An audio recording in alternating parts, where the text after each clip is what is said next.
bonsoir à tous, en fonction de l'heure à laquelle vous allez regarder cette vidéo. Alors tout d'abord, bienvenue. Donc cette vidéo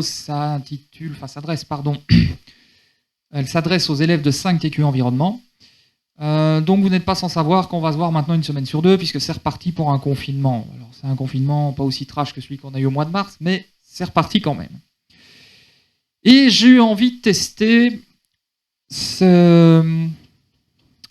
les outils que sont les capsules vidéo. La raison est très simple. Bon, YouTube est d'utilisation gratuite, premier point. Deuxième point, je veux dire par là que vous ne dépendez pas de votre connexion. C'est-à-dire que si votre connexion saute, pas de souci, vous pouvez rattraper la vidéo plus tard, puisqu'elle est enregistrée, elle sera de toute façon sur la chaîne.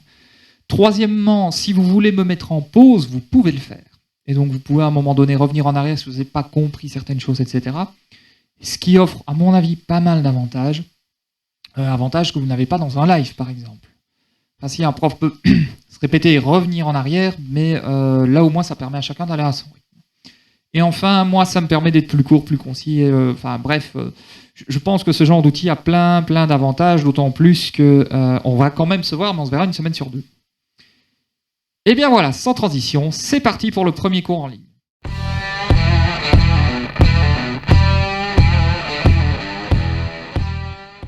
Voilà. Alors ici, ce que je vais vous demander de faire, c'est un travail de synthèse sur tout ce qu'on a fait et tout ce qu'on a dit sur Cours Saint-Étienne. Alors, vous avez un schéma ici qui est en gros un schéma à compléter. Alors, pas de panique, je vais quand même prendre la peine de vous l'expliquer, parce que si je vous donne le schéma comme ça, vous n'allez pas y arriver. Alors, le schéma a une logique chronologique, c'est-à-dire que toute la partie gauche reprend des événements ou des éléments qui sont plus anciens que ceux de la partie droite. D'accord ? Et l'élément central, ce sont les friches industrielles, et donc ça, si vous voulez, c'est à peu près le présent. Alors, les cases A1 et A2 reprennent des activités économiques. Donc au début, à Cours Saint-Étienne, il y avait une activité bien précise qui était largement dominante. Puis il y a une autre activité qui lui a succédé, donc ça c'est l'activité qui se placera en A2. À vous de trouver lesquelles. Et puis après cette activité, on a vu apparaître des friches industrielles. Et alors il faut aussi s'interroger sur les facteurs qui ont permis ces changements d'activité. Quel est le facteur en F1 qui a permis de passer de la première activité à la seconde activité? Je vous laisse réfléchir. En F3, c'est quel est le facteur qui a permis à l'activité ici de se développer? Et enfin, quels sont les facteurs qui ont provoqué l'apparition de friches industrielles? Voilà, c'est pas plus compliqué que ça. Pour la partie droite de votre schéma, dans les cases R1 et R2, je vous demande d'identifier 3 reconversions dans chaque case. Donc 3 en R1, 3 en R2. Pour ce qui est des perspectives, eh bien ça, il s'agit des tendances futures de la ville de Cours Saint-Étienne. Et donc, il s'agit des perspectives dans 3 grands domaines. La démographie, c'est-à-dire la population. Est-ce qu'elle augmente? Est-ce qu'elle diminue? Il s'agit aussi des perspectives en matière de transport. Quels sont les projets futurs en matière de transport qui pourraient affecter Cours Saint-Étienne, positivement ou négativement?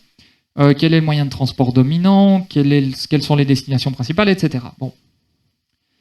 Et enfin, il reste tout ce qui est perspective en matière de logement. Quel est le type de logement dominant? Quel est le type de logement qui a tendance à augmenter, etc. Donc tout ça se retrouve dans la partie perspective. La raison de cet élément est très simple. Vous ne pouvez pas faire de l'aménagement du territoire si vous ne connaissez pas les perspectives au niveau de votre commune. D'accord? Au niveau de votre territoire, en tout cas, parce qu'ici, on parle d'une commune. Et pour la case A, ce sont tout simplement les acteurs. Ça, ils sont listés dans un document. Je vous laisse les retrouver. Alors, s'il y a des éléments qui vous ont échappé, n'hésitez pas à relire vos documents. Toutes les infos sont dedans. Alors, vous pouvez vous aider de la grille précédente, enfin de la grille qui se trouve à la page précédente. Vous voyez que c'est une grille d'évaluation.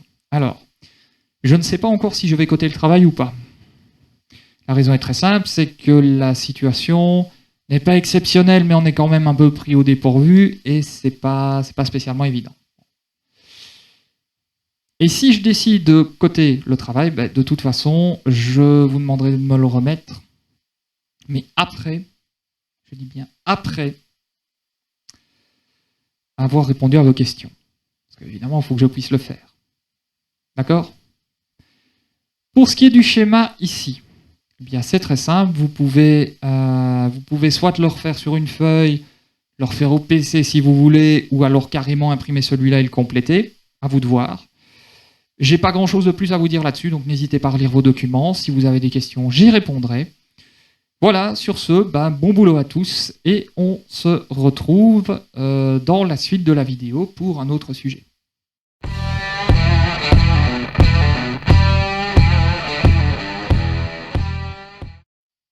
Bienvenue dans la seconde partie de la vidéo. Alors, vous avez ici un tableau qui se trouve à la page 10 de votre dossier. Et donc, vous voyez qu'à chaque ligne, il y a un niveau de pouvoir en Belgique. Donc, vous avez la monarchie, le fédéral, le régional, le communautaire, les communautés, le provincial et le communal. Et pour chaque ligne, vous avez une colonne territoire, compétences, lieux clés. Donc, en gros, je vous demande d'identifier les différentes compétences des différents niveaux de pouvoir. De m'indiquer les lieux clés et aussi le territoire que le niveau de pouvoir couvre. Je vais vous donner un exemple tout simple. La monarchie, c'est le territoire belge. D'accord? Bon. Alors, je ne vais pas vous demander de chercher dans le vide. Je vais vous remettre une vidéo du dessous des cartes. Vous allez avoir le lien dans la rubrique lien de Smart School. Et du coup, vous allez vous aider de cette vidéo pour répondre et pour répondre à la question et compléter ce tableau. Il y a juste le niveau provincial et communal où vous allez devoir faire des recherches, mais bon, bref, pour le reste, c'est juste une analyse de vidéo. Alors la vidéo fait un quart d'heure, mais la séquence qui nous intéresse fait environ 4-5 minutes.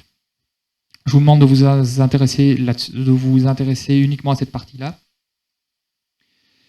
Et alors, il me semble que l'exercice est intéressant dans la mesure où quand on travaille en aménagement du territoire ou quand on travaille dans le secteur de l'environnement, connaître les différents niveaux de pouvoir en Belgique, surtout vis-à-vis des compétences que les niveaux de pouvoir peuvent avoir en aménagement du territoire, ça me semble intéressant.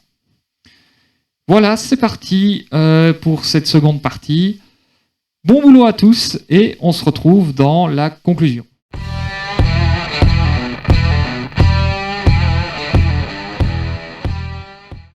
Nous voici dans la conclusion. Alors cette vidéo était relativement courte, elle avait juste pour objectif de vous expliquer ce que je vous demandais de faire pendant les 2 heures, l'équivalent des 2 heures de cours. Alors pour faire court, je fonctionne à la confiance, c'est-à-dire que l'échéance que vous allez avoir avec moi, c'est le prochain cours, c'est-à-dire c'est pas demain, c'est la semaine prochaine, c'est quand on va se voir. Alors j'ai l'habitude de marcher à la confiance, c'est-à-dire je pars du principe que vous êtes responsable et en cas de pépin, vous êtes capable de retomber sur vos pattes. Si je me rends compte, et c'est pas une menace, hein, c'est quelque chose que je dis fréquemment, si je me rends compte que je me suis trompé, je changerai mon fusil d'épaule. Ça sera agréable ni pour vous ni pour moi. Donc, je vais pas vous demander de me remettre quelque chose sur Smart School. Par contre, j'aimerais bien qu'on se voit au prochain cours, c'est-à-dire lundi. Attendez, je regarde mon agenda parce que je suis un peu... Donc, qu'on se retrouve lundi 23 pour parler de ce que vous avez fait et pour corriger, pour le coup. Mais j'aimerais bien qu'on puisse avoir une discussion, et pour ça, il faut que vous ayez fait quelque chose. Donc, s'il vous plaît, jouez le jeu. Ça sera d'autant plus intéressant pour vous, mais ça sera aussi beaucoup plus agréable pour moi. Je réfléchis si je ne devais rien vous dire d'autre, il ne me semble pas. Je vais quand même profiter de cette vidéo pour préciser une chose. Alors, il y a une question qui risque de se poser, c'est est-ce qu'on doit vous remettre des travaux sur Smart School? Bon, en ce qui me concerne, je préfère sincèrement, je préfère sincèrement que vous me remettiez vos travaux quand on se voit.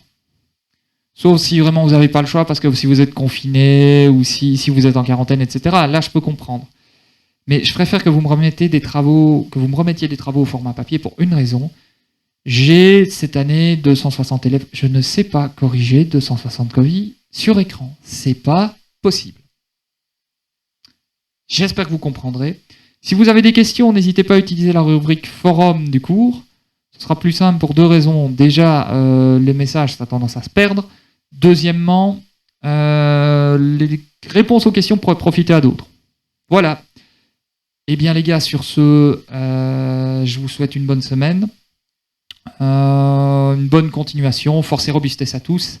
Et on se retrouve lundi 23.